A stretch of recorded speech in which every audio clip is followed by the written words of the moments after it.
Hello students, in this lecture we are going to learn about the external genitalia. आता आपण जी काही mail reproductive system होती त्यांचे classification first सांगितला तो होता आपला main primary sex organ which is testis. Then आपण बोललो होतो ज्या ॲक्सेसरी डक्ट आहेत त्या. देन त्याच्यानंतर आपण बोललो होतो ते होते ग्लँड्स आणि त्यांच्यामधला सर्वात लास्ट टॉपिक आहे एक्सटर्नल जेनायटेलिया. दॅट मीन्स आपला ओव्हरऑल जो मेल रिप्रोडक्टिव्ह सिस्टीम पार्ट आहे इथे कंप्लीट होईल. So let start with this.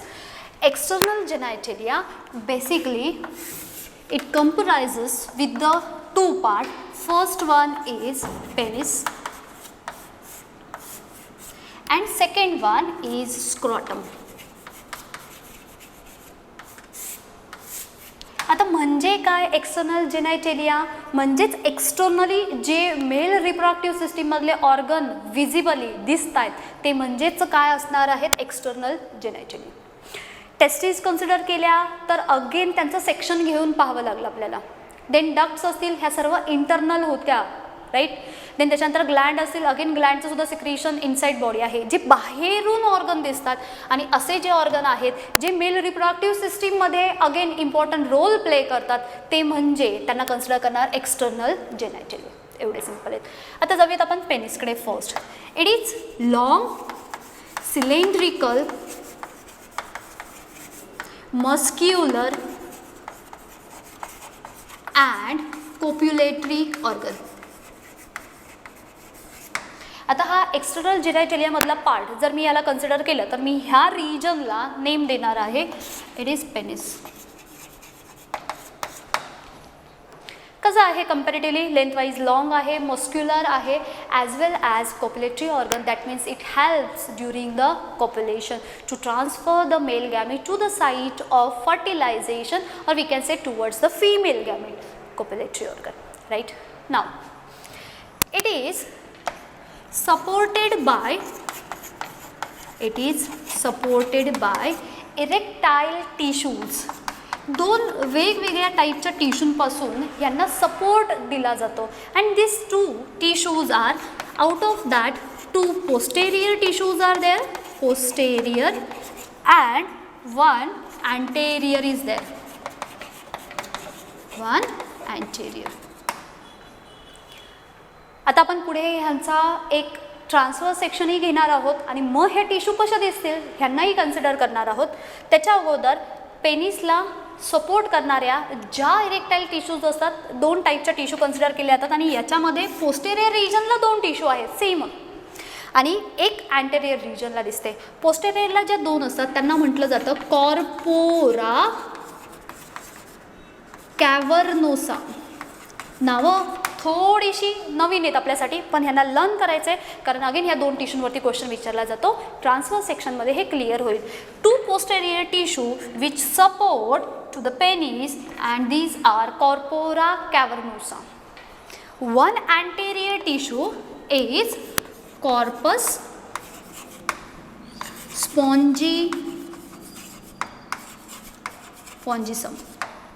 स्पॉन्जिओसम. It's a spongiosum. ठीक आहे. ओके.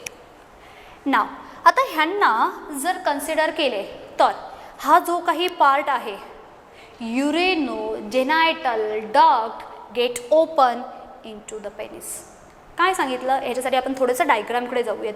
आपला जो काही आहे थ्रोआउट जर्नी आपण इथून टेस्टिसपासून स्टार्ट केला, इपिडिडायमिसकडे आलो, वास डेफरन्स थ्रू आपण इथे आलो. इथे पोचल्यानंतर सेमिनल वेसिकलचं सिक्रिशन आलं, इजॅक्युलेटरी डक्टकडे आलो, त्याच्यानंतर आपण पोचलो युरेथ्राकडे आणि हा मधला युरेथ्राचा पार्ट आहे. That penis is responsible for the secretion of semen as well as the urine. दोन्हीही ज्या थिंग्स असतात ह्या पेनिस थ्रू बाहेर एक्सपेल केल्या जातात. That means this penis consist of or they are showing the opening of urinogenital duct. डक्टच्या नावाबद्दल बोलूयात. So urinogenital duct is get open into the penis right. Urine pass होण्यासाठी जी duct आहे ती सुद्धा जाऊन कुठे ओपन होते पेनिसमध्ये. Now at the tip of penis it is known as glans penis. आपण जर ह्या टीपला कन्सिडर केलं, so the tip of penis is known as glans of penis. Just name लक्षात ठेवायचं आहे. And this part is get covered with the skin and that skin is known as foreskin or prepuce. ही just त्यांची नाव. So एवढा simple हा झाला आपला external genitalia. What if we took a transverse section of this penis. आता पेनिसला जर कन्सिडर केला तर हा लॉंग सिलेंड्रिकल आहे, म्हणजे अगेन ट्यूबसारखा आहे. सेक्शन घेतल्यानंतर नेहमी आपल्याला त्यांचा व्ह्यू दिसताना कसे दिसतात, हे स्पेरिकल किंवा सर्क्युलर फॉर्ममध्ये कसे दिसतील आपण त्यांना कन्सिडर करूयात. सपोज आपण पेनिसचा एक ट्रान्सवर्स सेक्शन घेतला आहे. ही जी आहे ती आहे skin.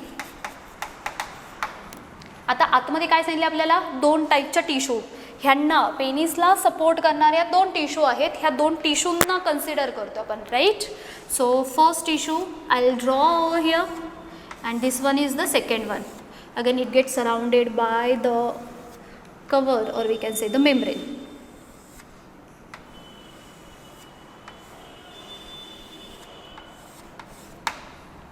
Now, these 2 tissues get separate with the help of certain membrane and that membrane is known as septum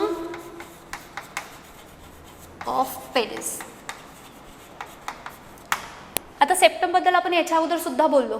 काय करतात हे सेप्टम, हे मेम्ब्रेन सारखे असतात, थिन मेम्ब्रेन, ज्याच्यामुळे त्या पार्टचे, त्या रिजनचे, त्या स्पेसिफिक जो काही स्पेस असेल त्याचे 2 पार्ट किंवा नंबर ऑफ जे काही रिजन असेल तयार होण्यासाठी मदत होते. सो ह्या 2 ज्या काही टिश्यूज आहेत त्यांना सेपरेट आउट करणारा हा मधला जो काही मेम्ब्रेन आहे त्याला म्हणणार आहोत आपण सेप्टम ऑफ पेनिस. आपण असं कन्सिडर करतोय this 2 tissues are placed to posterior region of this penis. Posteriorly आहेत आणि पोस्टेरियरला आपण नाव दिलं होतं कॉर्पोरा कॅव्हर्नोसा. म्हणजे हे दोन्ही पण कोण आहेत, कॉर्पोरा कॅव्हर्नोसा. आतमध्ये जर यांना कन्सिडर केलं तर यांच्या आतमध्ये आपल्याला ब्लड वेसल्स प्रेझेंट असलेल्या दिसतात, हायली वेस्क्युलर आहेत आणि ह्यांच्यामध्ये आपल्याला ह्या number of blood vessels present असलेल्या दिसत आहेत. आता ह्या सगळ्या ज्या वेसल्स असतात ह्या ट्युब्युलर फॉर्ममध्ये आहेत. सपोज अगेन ही आपली ट्यूब असेल आणि ह्याचा जर ट्रान्सफर सेक्शन घेतला, कट केला तर दिसताना मात्र आपल्याला असेच दिसणार आहे. सो आतमध्ये हे जे काही नंबर ऑफ आपण दाखवलेत ह्यांना म्हणूयात हे ब्लड वेसल्स, म्हणजे इथे मी मेन्शन करते आर्टरीज. हे सुद्धा सेम, ह्यांच्या आतमध्ये सुद्धा कोण दिसणार आहेत आपल्याला अशा पद्धतीने ब्लड वेसल्स. ठीक आहे. So these are arteries.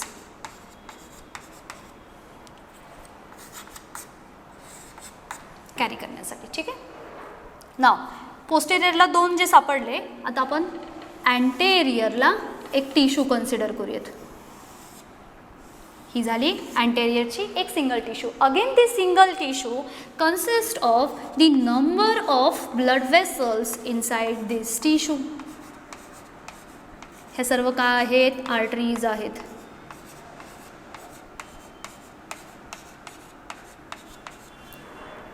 आता ह्या टिश्यूला नाव देऊयात, it is corpus spongiosum. Spongiosum tissue आहेत. ह्या 2 टिश्यू म्हणजे ह्या 2 टिश्यू आणि ही एक अँटेरियरची टिश्यू, ह्या अशा 2 टिश्यू ह्या पेनिसला इरेक्ट करण्यासाठी सपोर्ट करतात.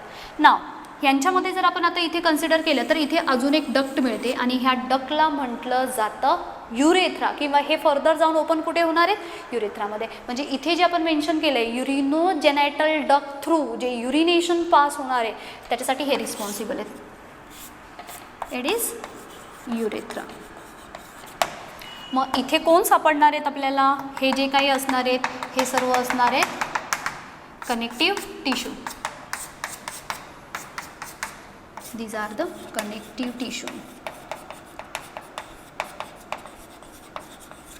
and this is all about the transverse section of penis. पेनिसच्या टॉपिकमध्ये काय काय लक्षात ठेवलं आपण? ऑर्गन कसा आहे, सपोर्टेड बाय द 2 टिश्यू. टिश्यूंना सर्वात महत्त्वाचं लक्षात ठेवायचं आहे. ह्यांच्यामध्ये अजून एक आपल्याला ओपनिंग दिसते डक्टची, युरिनोजेनेटल डक्ट म्हणतात. युरेथ्रामधून पास होणारी डक्ट आहे. आपण याचा सेक्शन घेतला ना, आपण याचा सेक्शन अशा पद्धतीने घेतला. सो त्याचा फ्रंट व्ह्यू पाहताना आपल्याला काहीसं असं स्ट्रक्चर दिसेल. सो हे झालं आपलं पेनिसबद्दल. आता बोलणार आहोत आपण स्क्रॉटमबद्दल. काय आहे इथला पार्ट आपण थोडासा वाईप करूयात.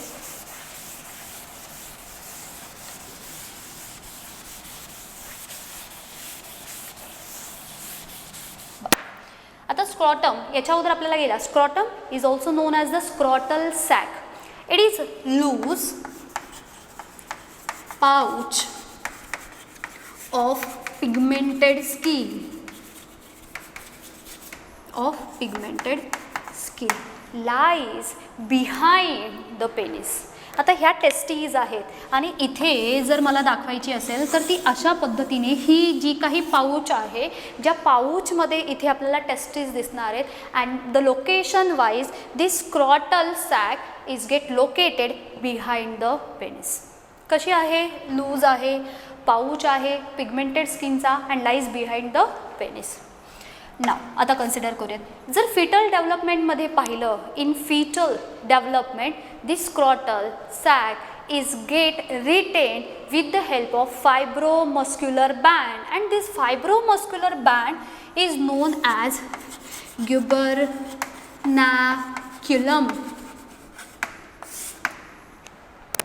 काय सांगतोय परत एकदा पाहतोय. इथे ह्या आहेत टेस्टीज, ह्या झाल्या टेस्टीज. इथे हा जो रिजन आहे हा झाला एपिडिडायमिस.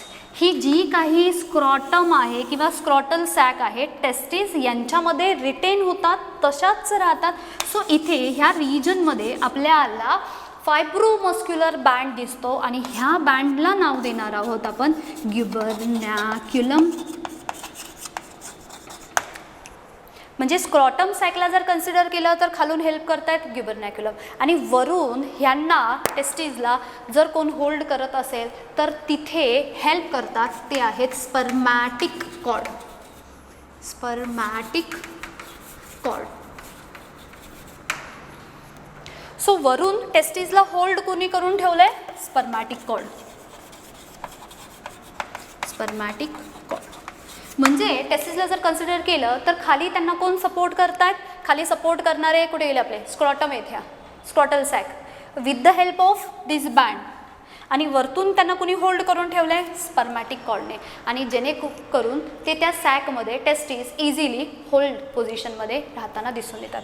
आता परत एकदा आपण त्या फिटल डेव्हलपमेंटबद्दल बोलूयात. आपण असं सांगितलं होतं ज्याच्यावरती MCQ येतो, जेव्हा फिटसची डेव्हलपमेंट असते, 7 month old foetus, when I am talking about the foetus that means he embryonic stage आहे आणि मदरच्या वूममध्ये आहेत अजूनही ते फिटस. जर बेबी बॉय असेल तर त्यांच्यामध्ये जे टेस्टीज फॉर्म होतात, firstly that testes are get form in abdominal cavity and later on they get descend into the, आता मात्र कुठे जाणार? They further get descend into the scrotal sac through inguinal canal.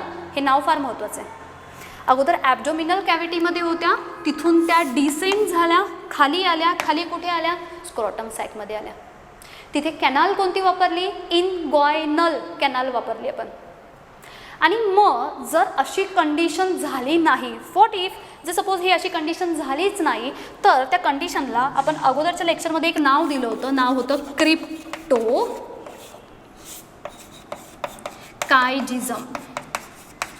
The condition is cryptorchidism, आणि याच्यावरती सुद्धा question येतो. This condition further leads to the sterility. आणि आपल्याला माहिती आहे जसे स्टराईल फ्लावर असतात, फर्टाईल फ्लावर असतात, दॅट मीन्स हे sterility it directly points towards the reproduction. जर स्टराईल असतील तर accordingly they don't have capacity or ability to reproduce further. So स्टरिलिटीसाठी ही कंडिशन, राईट. नाव आता this scrotal or the scrotum or the scrotal sac, they are having the 2 type of muscles, and these 2 type of muscles actually help to maintain the testicular temperature. First of all, we'll talk about these two muscles. The first muscle is, आता याच्यामध्ये आपल्याला दोन टाईपच्या muscles पाहिजेत ज्या काय करतायत, ह्या स्क्रॉटमला तयार करण्यासाठी मदत करतात किंवा स्क्रॉटमच्या ह्या दोन मसल्स आहेत, राईट. त्याच्यामधली आपण पहिली कन्सिडर करणार आहोत ती आहे ट्युनिका डार्टस किंवा जस्ट त्यांना डार्टस मसल कन्सिडर केलं जातं, डार्टस मसल. अँड सेकंड वन आहे ती आहे क्रेमास्टर मसल्स. Cremaster muscles. आपल्याला कोणत्या दोन मसल्सवरती फोकस करायचं आहे, एक आहे dartos muscle and second one is cremaster muscles. This two muscles of scrotum help to keep the testicular temperature. Now the question is, what is mean by the testicular temperature? Testicular temperature, that means the favorable temperature which help for the or which favors for the spermatogenesis and which is generally 2 to 2.5 degree lower temperature than our body temperature and which is very essential for the production of spermatozoa. काय बोलते मी, टेस्टिसमध्ये काय produce होत आहेत, sperm. टेस्टिसचं location कुठे आहे, extra ॲब्डोमिनल असं सांगितलं आपण, म्हणजे आउटसाईड दी ॲब्डोमिनल कॅव्हिटी. मग बॉडीच्या बाहेर का लोकेशन आहे त्यांचं, बॉडीच्या टेम्परेचरनुसार टेस्टिसमध्ये स्पर्म प्रोड्यूस होऊ शकत नाही. मग त्याच्यासाठी जनरली आपलं जेवढं बॉडीचं टेम्परेचर आहे 2 to 2.5 डिग्री टेम्परेचर, अगेन याच्यावरती क्वेश्चन येतो, 2 to 2.5 degree lower temperature than body temperature. Body temperature जेवढं असेल त्याच्यापेक्षा एक 2 किंवा 2.5 डिग्री लोअर टेम्परेचर मेंटेन करून ठेवण्यासाठी स्क्रॉटम सॅकच्या ह्या दोन जे काही मसल्स आहेत त्या हेल्प करतात आणि ह्यांच्यामुळे काय पॉसिबल होतं, स्पर्मॅटोजेनेसिस पॉसिबल झालेलं दिसून येतं. सो हे सर्वात महत्त्वाचं आहे. बरं, आपण असं सांगितलं होतं की ॲब्डोमिनल कॅव्हिटीमध्ये प्रेझेंट आहेत and this scrotal is get filled with some fluid and that fluid is known as hydrocele, CELE. ही जी काही स्क्रॉटल सॅक आहे किंवा स्क्रॉटम आहे generally is get filled with the tissue fluid and this tissue fluid is known as the hydrocele. And this is how we have finished our human male reproductive system. In next lecture we are going to learn about the human female reproductive system.